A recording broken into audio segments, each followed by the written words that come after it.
Welcome to Author's Voice, connecting authors to the world. You are watching Stranger Than Fiction.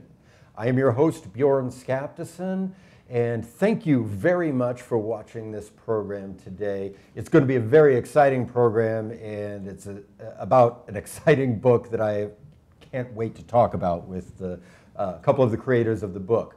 Today, the book that we're talking about is Chicago by the Book.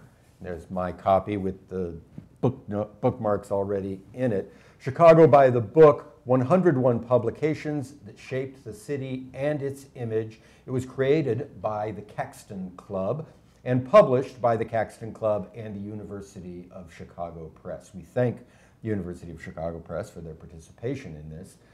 It costs $35.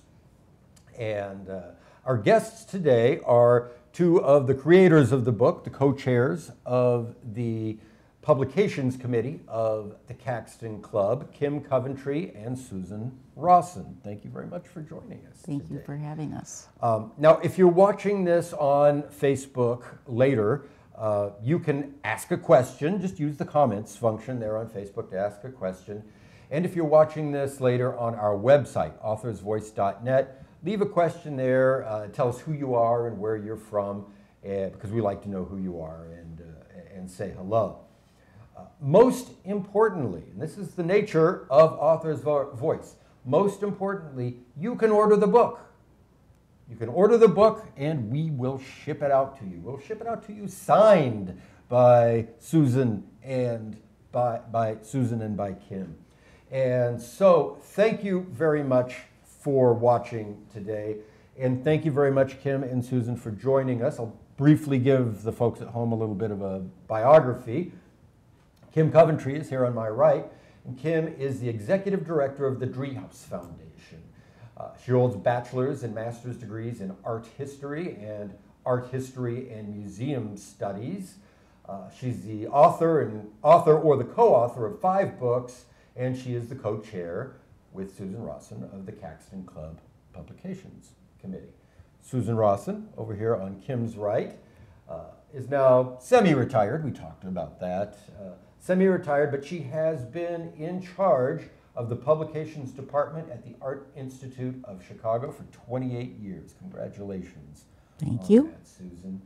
She still consults and does freelance editing. She is the co-chair, along with Kim Coventry, of the Publications Committee for the Caxton Club. Welcome. Thank you. Welcome. Thank you for coming to Abraham Lincoln Bookshop. Thank you for coming to Author's Voice and Stranger Than Fiction. Tell us, first of all, before we talk about the book, tell us something about the Caxton Club. Not everybody out here on YouTube knows exactly what we're talking about when we talk about the Caxton Club. I'll take that one. You take that one. Well, the Caxton Club is a group of bibliophiles, and it's a very warm fellowship of people who share an interest in the book and the book arts in particular. It was created in 1895 by 15 men at the time. We now welcome women into our membership, and we publish an occasional book. This would be, we've done, I believe, about 60 titles to date since the very beginning. In the first year, the club published a book, and we have continued to publish occasionally. Because we're volunteers, we occasionally publish a book, and this is our latest effort. And who is Caxton? Well, the club was named after the first English printer, William Caxton, and we have there are about 350 members of the club now. Its membership is open to people who share our interest, and we meet twice a month, once on a Wednesday evening and once on a Friday, and in both cases we have a pretty nice, robust programs. Well, wonderful, wonderful. Where do you normally meet? We meet at the Union League Club. Okay, Union League Club down there on Yes, Jackson, yes. right in the heart Yeah. of the Loop in Chicago.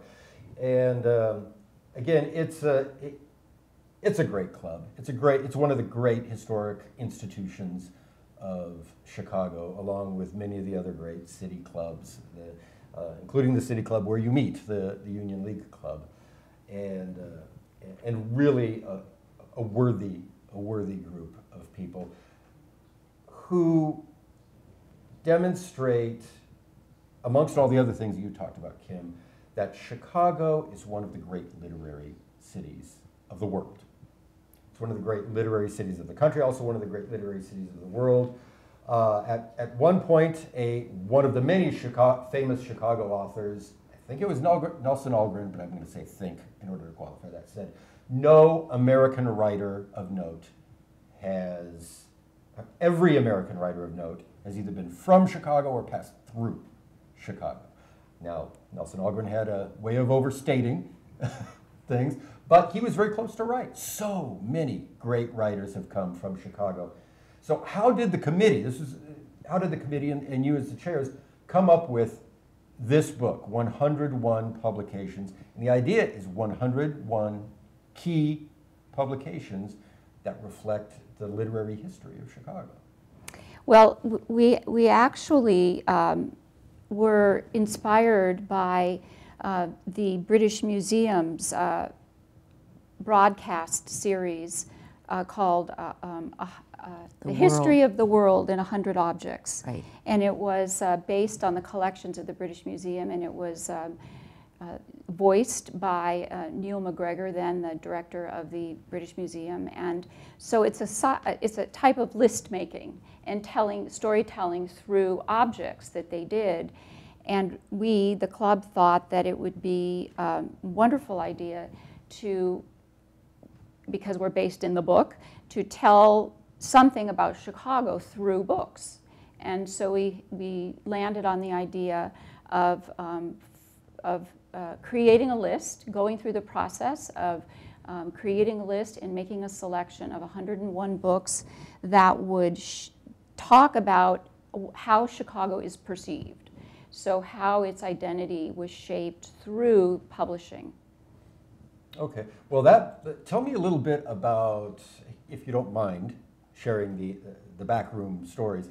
How did this club, this committee, come up with 101, these 101? What were the top criteria in making the list? Kim can speak to the criteria because she actually invented them herself, and then we can talk to you about what happened after we had determined the things that would matter in making choices. Right. So the criteria were, and after a lot of thinking and considering, we came up with that they would need to tell a significant story about Chicago. Each title would need to tell a significant story about Chicago. Each title would need to reflect an achievement or an experience or an institution that reflected or said something about Chicago. And the book would have had to have had enough recognition to have had an impact on Chicago's reputation and identity. So we hoped that each title that we eventually selected would meet 2 of the 3 criteria. But we also wanted to have something of the unexpected in our book. And so you will find that there are some very interesting surprises in the book. We were not attempting to create a history of Chicago. There are topics and subjects that are very important to Chicago's identity that we simply couldn't find a book to cover. We weren't able to, through an existing publication that was important and had merit and met all these criteria, that we could not find a book. So there are some holes, and so it was never meant to be a history.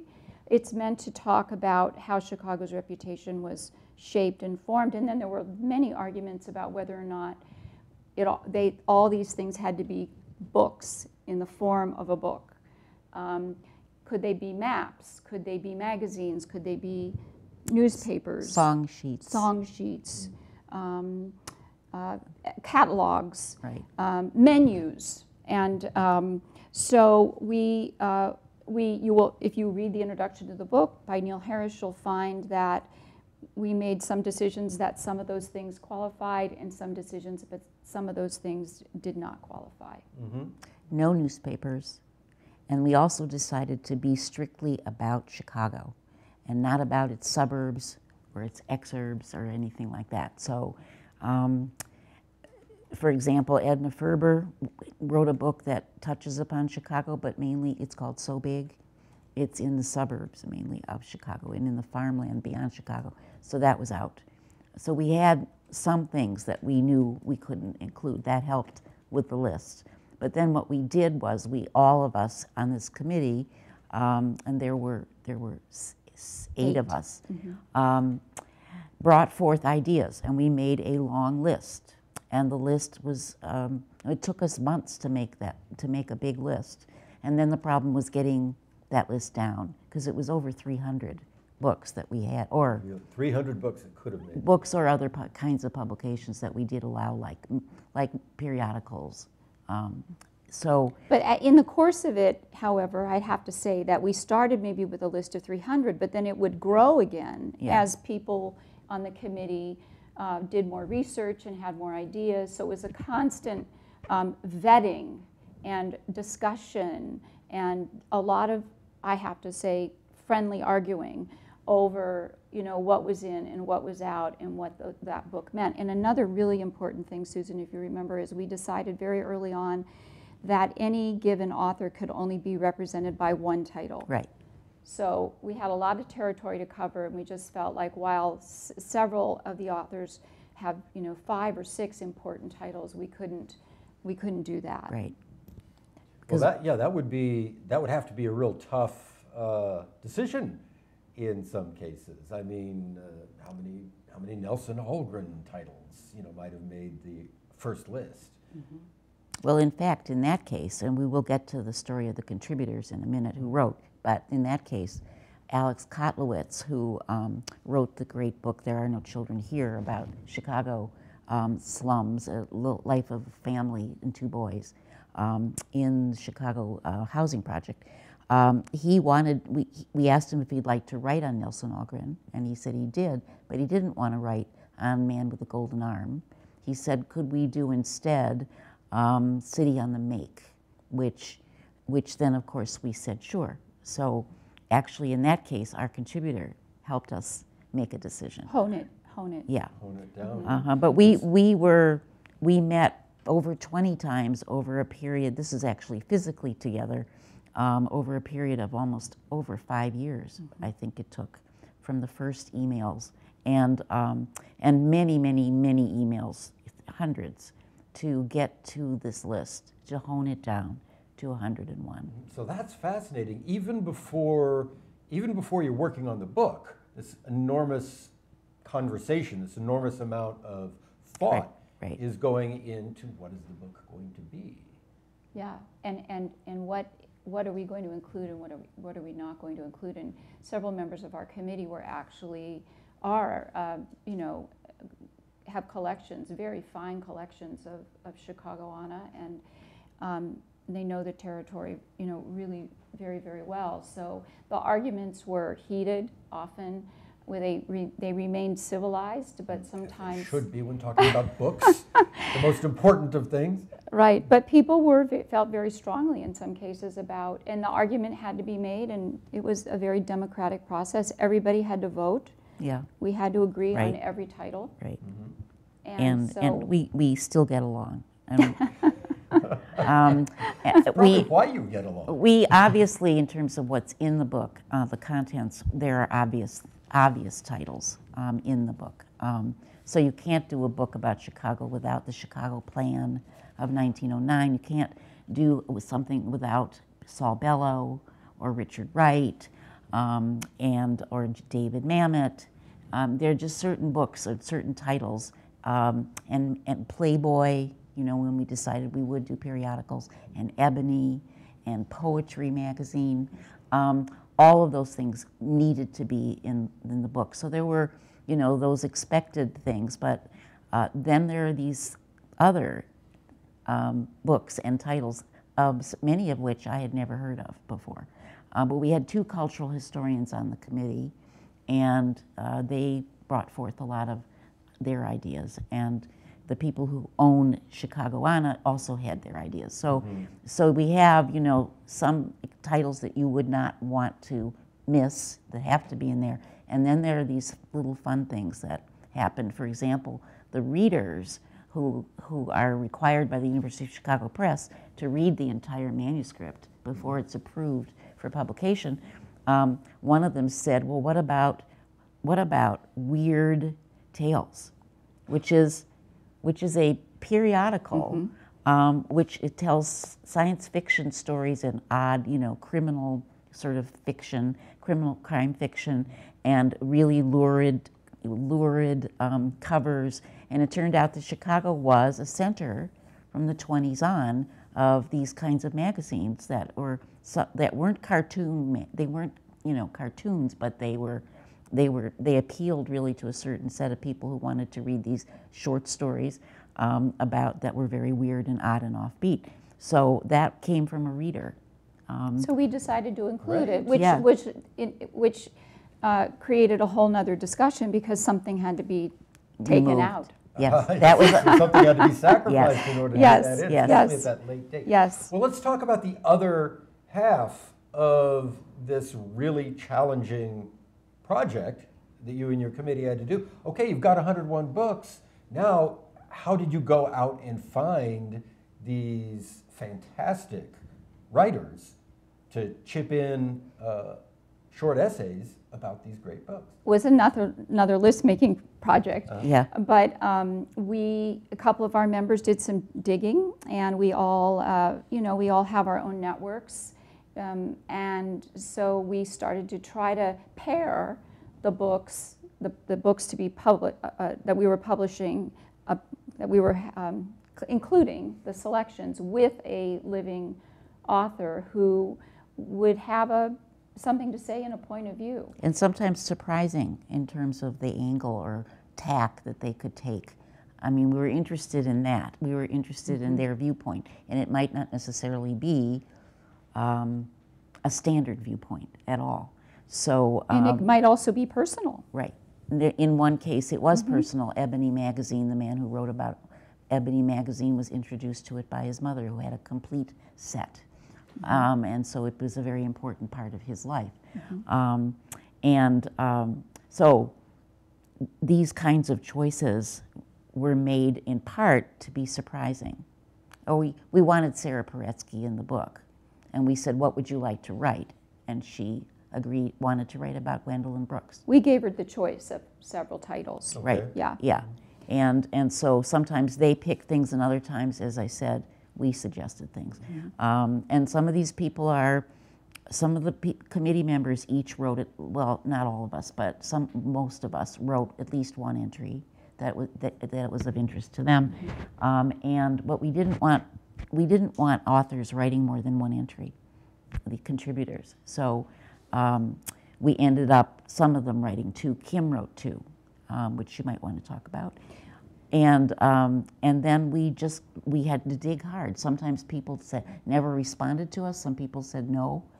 They were too busy even to write 600 words, which is the limit we had for each entry. So anyway, Kim can talk about what she did as an author. Yeah, I think too, though, that we didn't hear from some people, and they'll be sorry now.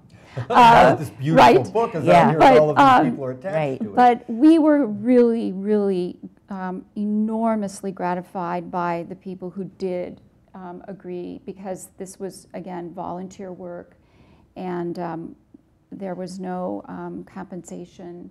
We had a pretty tight deadline, and we are enormously grateful to everybody who actually ended up making a contribution. There were, 87 authors. Right. 87 And Susan had to, I was- again, edit.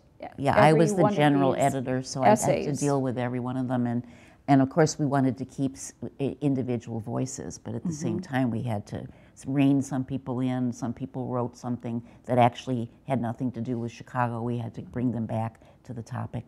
So it was a chore, but it was really great. And the authors were terrific. I think one of the biggest tasks, and we knew it was going to be, but was to keep the authors to 600 words. Everybody wanted more real estate in this book, and they didn't understand why. And we were asking them to say something significant in 600 words, which is not easy to do. No, the fewer words, the harder it is. Right, especially with some of these books where they go a lot of places and there's a whole lot to say. But we managed. We stayed within the range pretty well. But it became right because we wanted to have we wanted to have one book on a 2-page spread. I mean, that's how the book is designed. Yeah. You might want to just open. You were going to show some of the images inside. We'll show a few of the images from it. So in order to do that, we had to limit the text, and we wanted at least one image per entry. Compulsion. Right. Yeah.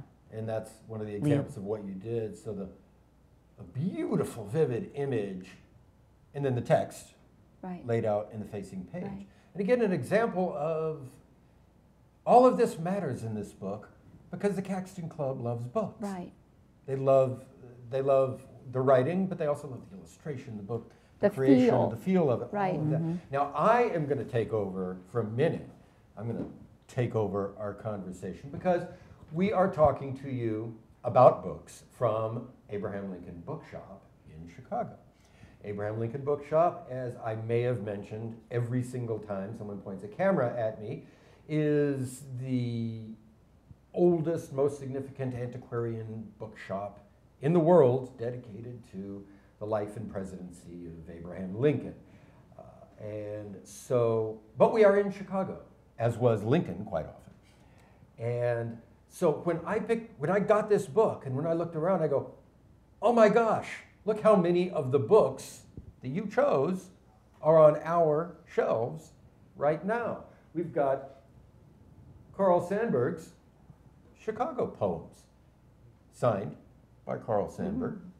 I'm not going to talk about prices right now, but just that we have that available, and you write about Chicago Poems in there. I forgot who was the contributor who did Chicago Poems. Three of your contributors are on our shelves. Nina Barrett with her Leopold and Loeb book, Art Brugman, Robert Brugman. Robert Brugman, who's here recently with his Art Deco. The great Pulitzer Prize-winning author, Gary Wills, contributed. He wrote about his friend Studs Terkel's first book, first oral history book, Division Street. Division Street, yeah. Right. And so Gary Wills himself is one of the great literary prizes of Chicago. But then Kim, let's talk about your entry, because one thing that we have available for our customers right now at Abraham Lincoln Bookshop is a complete set of the Lakeside Classics. Yes. It just brings a smile to my face, Lakeside Classics. I'm going to hold it over there in front of you. Yeah, I can hold it. Yeah, one of the early toughest ones to find. Yeah. Well, the Lakeside Classics were a particularly wonderful opportunity for me. You know, the series was launched in 1903 by our Donnelly and Sons company. And at the time, T.E. Donnelly, who was the son of the founder and then president of the company, decided that he didn't want to participate in what he felt was a sort of inappropriate gift giving between in the commercial printing industry at the holidays, and so he decided that they would instead of that create a small volume of first-person narrative, American first-person narrative, and showcase. He was very clever marketing, so create a first-person narrative would be a modest kind of gift. It would be a series, but it would also showcase the company's tremendous ability in creating fine books as objects. So it's a beautifully designed, bound book. They're beautifully edited, and it is considered to be the longest lived series of Americana. The color has changed every 25 years. The series now is not solely based in Americana. It's gone global, like the company itself.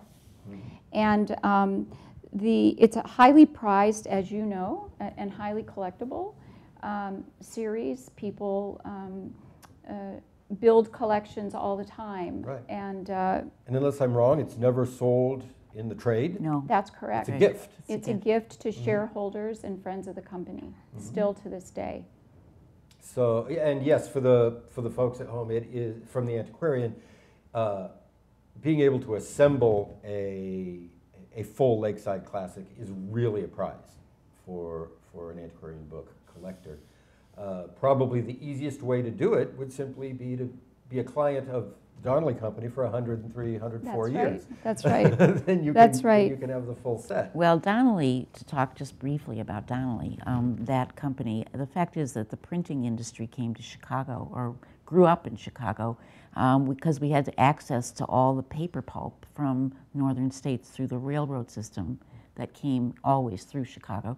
And so Donnelly figures a lot in this book in terms of printing and publishing, from the telephone book, you know, to Sears catalog and Montgomery Ward's. exactly.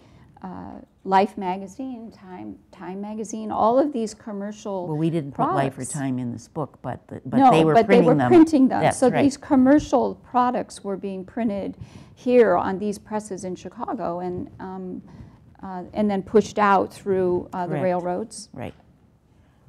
Now, one thing that we talked about, Susan, you and I talked about before we started, something that just knocks me out about this book is the use of illustrations of books as the book. And I think one of my favorite illustrations in here, I wanted to show it, was Ben Hecht.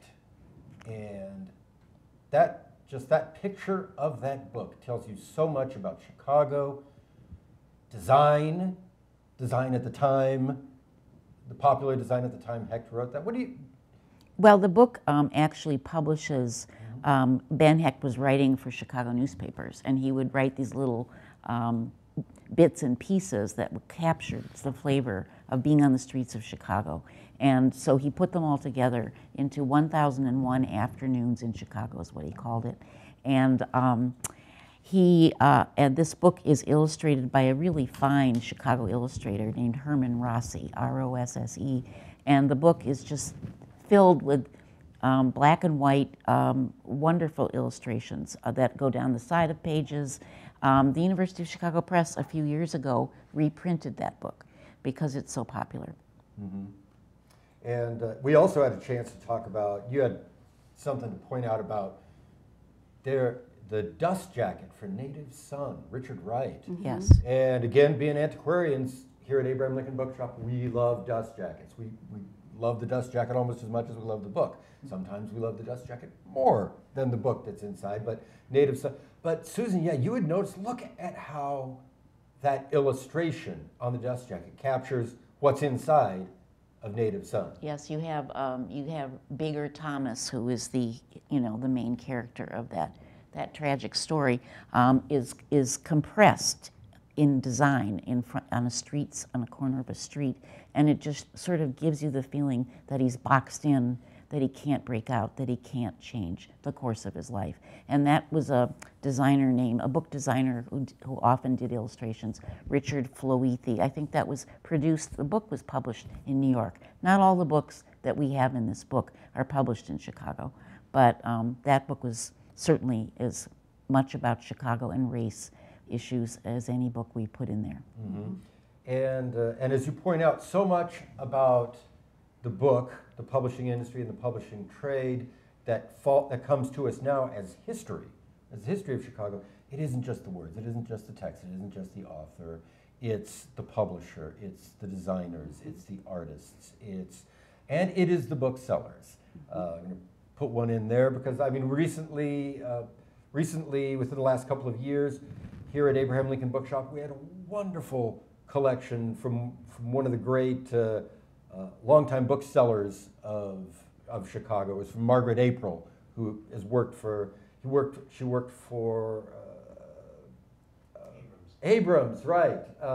Ben Abrams at Argosy Books back in the day. Sure. And back in the day, these bookshops would represent authors.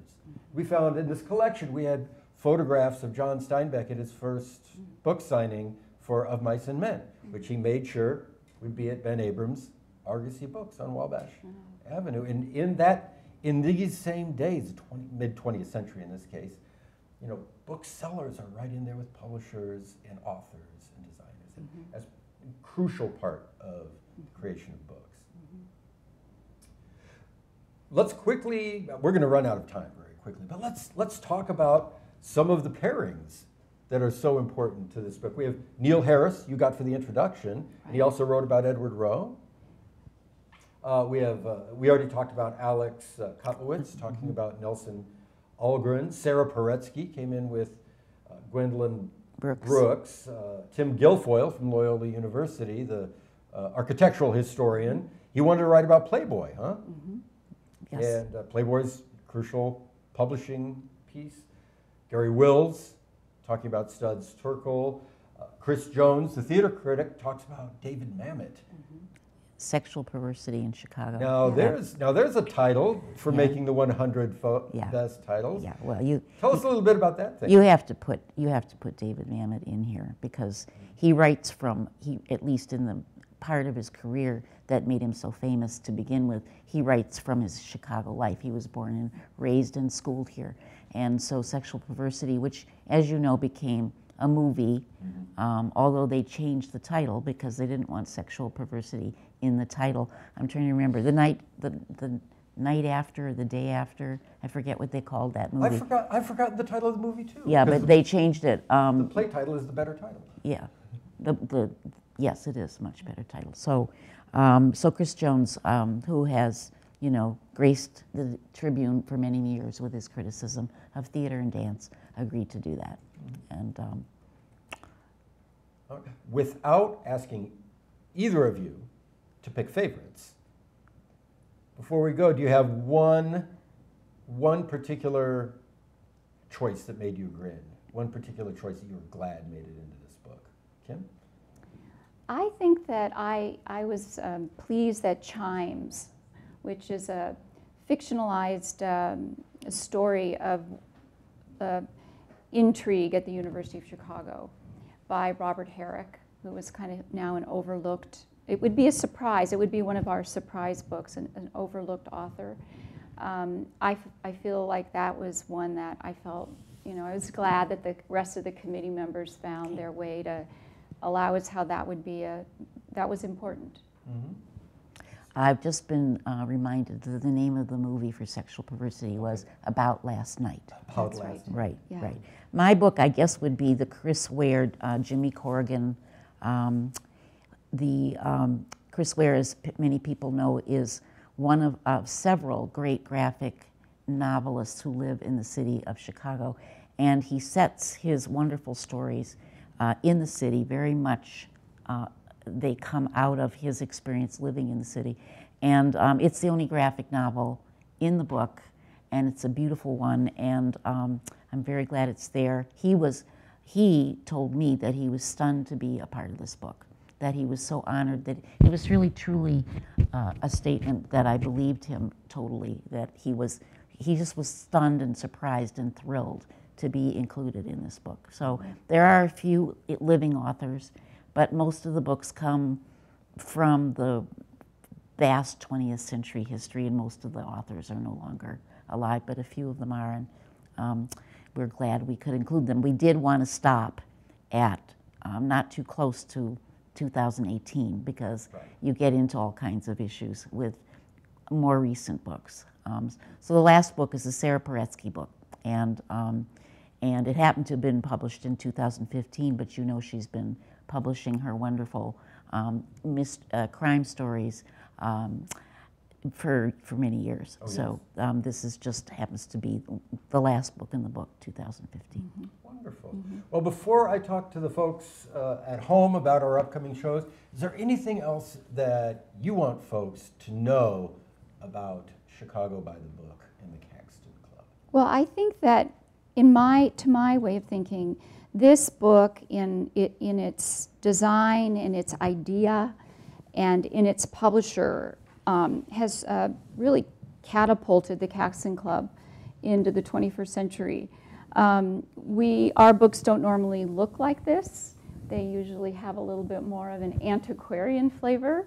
And they are usually about a topic that is sort of a much less popular kind of, less accessible kind of topic, more for specialists. So this is a very easy to sit down and read, no matter where you're coming from or what your interests are, because it's about Chicago. It's about the Chicago-ness of Chicago. And so I feel as though we've broken out of our mold, Yes, we in have. a way, with Yeah. this book, and having is the first book we've ever had published by the University of Chicago Press. And it's the first book that's had this look and feel and flavor. Right. and It's a great gift to anyone, or a gift to yourself if you love books and if you love Chicago. And I think the main thing that surprised me in editing this book was how influential its publications were, really globally. From Frank Lloyd Wright, whose first book was printed in German and published in Berlin, and all of a sudden everybody in Europe knew who this architect was in 1911. And in terms of the University of Chicago's sociology department, which created a whole series of very important books studying the makeup of a modern city, especially racial and economic and social conflicts and issues. And it's just... Well, Sinclair Lewis's book went out across the world, and it shaped how people viewed The Jungle. The Jungle, how people Yes. viewed Chicago. And Al Capone, is still, as Neil Harris points out in his introduction, Chicago is still more identified with Al Capone than Michael Jordan. And Michael Jordan. Oh, Yeah. we need to work So on we... that. Because what did Al Capone ever write? Yeah. Well, thank you so much for joining us today, Kim and Susan. And for the folks at home, I can't say enough about Chicago by the book, 101 publications that shaped the city and its image. I may have missed that one. Identity, right. See, I turned it No, away from image. myself. It's Oh, image. It's image. But it is from the Caxton Club. It is $35, published by University of Chicago Press and by the Caxton Club. Thank you for the University of Chicago Press. First of all, let me tell you a little bit about what's coming up on Author's Voice, connecting authors to the world. The next program is tomorrow. Tomorrow is going to be Saturday, the 10th of November. The author that's going to join us tomorrow is Joanne Freeman, and Joanne will be on A House Divided, our history program. Joanne will talk with Dan Weinberg about her latest book, Field of Blood, and that is tomorrow, November 10th at 3:30 in the afternoon. Solved is the next show after that. Author and host Libby Fisher-Hellman will talk to Sonali Dave about Libby's new book, High Crimes. That is November 13th at noon Central Time. Ask a question, order a signed copy of the book at authorsvoice.net. If you are watching this on YouTube after this program is over, you can still order a signed book. We're going to put a little link under the viewer there, where you can click on that, order a signed copy of Chicago by the Book from Abraham Lincoln Bookshop, from Author's Voice. We will ship it out to you. That's what we do here at Author's Voice. So again, thank you very much for joining us today. Thank you, Kim Coventry and Susan Rossen, and thank you to the Caxton Club for producing this wonderful book. And we will see you next time on Stranger Than Fiction.